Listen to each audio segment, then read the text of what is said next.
Matt, Lincoln Riley responded to a disappointing 7-5 regular season last year by getting one of the best defensive coordinators in the country to deal with that side of the football. This year, they disappointed on offense. He made a change at quarterback. I think the reviews on Jayden Maiava, from where I sit, are pretty favorable that they move into 2025 with him as the starting quarterback. Not that he doesn't need to clean up his game a little bit, but they were 25 yards away from tying that game, to your point, with 3 minutes left. So there's not a whole lot of difference sometimes between 11-1 teams and 6-6 teams. But this is a second consecutive big disappointment. This team went 3-6. I'm sorry, 4-5 in the Big Ten, 6-6 overall. And again, a team that was expected to win at least 8 games, more like 9 or 10. They win 6, and Lincoln Riley can only look in the mirror when he's looking at his offensive coordinator. Do you think that what needs to be done to appease the fans this offseason, because Lincoln Riley is not going to be shown the door? So at USC, to me, it starts with the offensive line. And I know that I'm going to get a lot of disagreement from USC fans. I've gotten a lot of disagreement from USC fans the past few weeks about that. They think that Lincoln Riley's play calling is what hurt the program, hurt the team more than anything else this season. And hey, the play calling was not up to par. But the play calling was not up to par because it reflected Lincoln Riley's lack of complete trust in his offensive line. And I go back to that Maryland game. 4th and 1, late in the game, you have 1 yard to get a first down, win the game. Lincoln Riley kicks a field goal, and he misses it, and USC loses. So he didn't trust the offensive line in the middle of the season. He really did not trust the offensive line consistently. And to me, that's the problem, that USC cannot physically overwhelm and physically dominate. And the offensive line is not a bad line, and it did get better, and it looked pretty good against Notre Dame. But having a decent line is not the same as having a great line.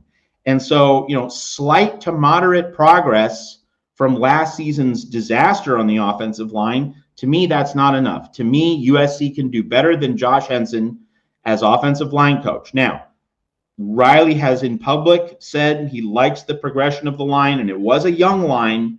So I don't think he's going to fire Josh Henson.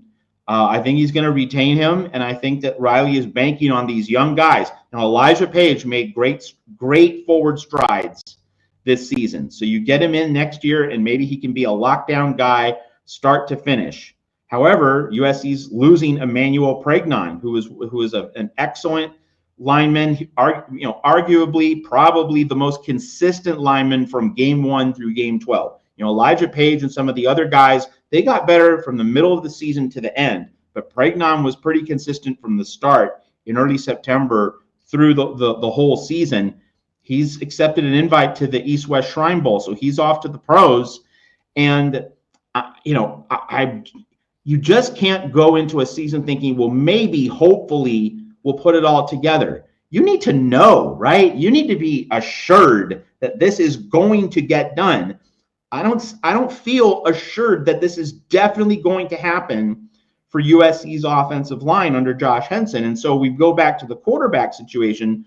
Lincoln Riley did not have great quarterbacks this year. And Maiava obviously has more upside than Miller Moss. We saw that against Notre Dame. He's a better downfield thrower. He has a running threat. You get the dual threat capability. It got Notre Dame's defense off balance when Lincoln Riley did use a quarterback keeper, some of those RPOs.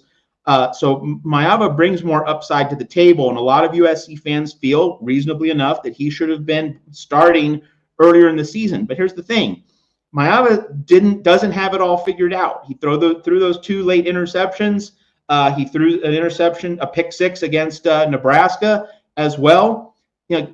Lincoln Riley was not completely wrong. I mean, he got some things wrong, but he wasn't completely wrong to think that Maiava was not fully ready for the job, okay? But Miller Moss was not fully ready either. Miller Moss had a decent season, but not great, and that really gets back to the theme of the year for USC. A lot of good players, a lot of decent players, but decent is not the standard. You need to be great. You need to be able to gain separation from relatively mediocre opponents such as Minnesota, such as Maryland, and USC was playing these tight one-score games that went down to the wire against these teams. So, the overall statistical profile, the aggregate numbers, like 5.5 yards per carry, they look pretty good. But the team was inconsistent. And one thing about the 5.5 yards per carry as the reason why USC needed to run the ball more in the eyes of a lot of fans was, you're getting that many yards per carry. But the problem was USC would get 11 yards on one carry, 0 on the next, then 11, then 0. The 0-yard carries are going to mess up your down and distance. So if USC was actually getting 5 yards on this carry and this carry and this carry and this carry, that is different from getting 11, 0, 10, 1. And that was the hard part to calibrate when you look at the statistical profile of this USC team. Fans see the aggregate composite numbers and they think we should have been running the ball all the time. Well, no, you were getting a lot of 0-yard carries that led to 2nd and 10, 2nd and 9, and then you have to throw the ball. It's just not that simple. I think the argument that USC fans have made all through this season, and particularly in November, which is accurate, is that Woody Marks should have been the center of the offense. That is the correct argument to make. It's not so much run versus pass, it's make the defense account for Woody Marks more often, but have him coming out of the backfield, have him as a decoy, have him do things so that you get 4, 6 eyes on him, and then you get, let's say, Deuce Robinson or Zach Branch on a wheel route on the other side. Lincoln Riley did not make Woody Marks the hub of this offense. That's the argument USC fans make that really does make sense. But in terms of the quarterback situation, it just wasn't that simple.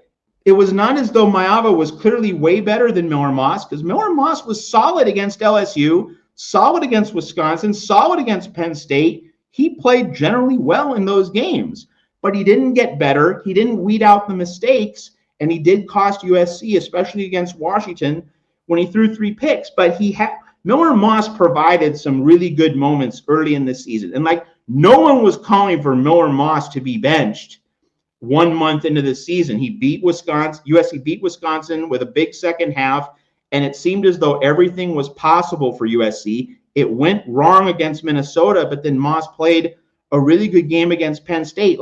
In the first half of the season, let's not rewrite history.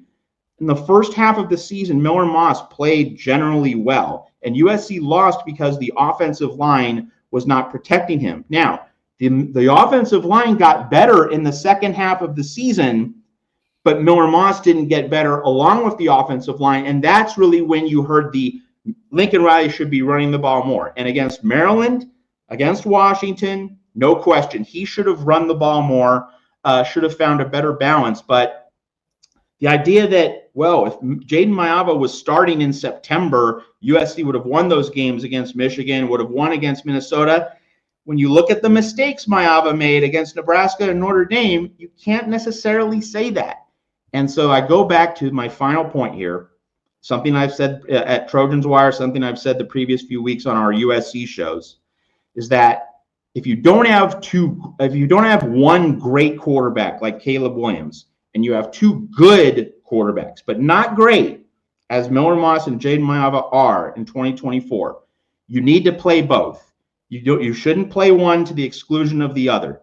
And let's do this thought exercise for the USC fans looking in here at the Voice of College Football. Imagine if in the Michigan game, Miller Moss got the start, all right, but Jayden Maiava played 15 to 20 snaps in that game. And so you're inserting him and you're giving Michigan that fire-breathing pass rush, which really bothered Miller Moss in the first half of that game. What if you put Jayden Maiava in the game early second quarter, late first quarter, and you run an RPO, you run an option play with a pitch to Woody Marks? You get Michigan's defense guessing a little bit, the way we saw with Notre Dame on Saturday. You change the tempo, you change the vibe. Michigan suddenly has to back off. What if Lincoln Riley had packages for both quarterbacks and he used both within a game? Could have been a very different season, and USC would have had more tools in its offensive toolbox. So that is a longer, like this was a necessarily long answer because this was a very complicated situation. And people who think certain things now, they weren't saying those same things. A lot of them weren't saying those same things in early September when it looked like Miller Moss could be the real deal. You know, we saw him beat LSU. We saw him do well against Wisconsin. We saw him do well against Penn State, but he didn't get better. And he had those limitations that then made it seem apparent that, oh, Jayden Maiava maybe should have been the guy. But in September, it wasn't the same story.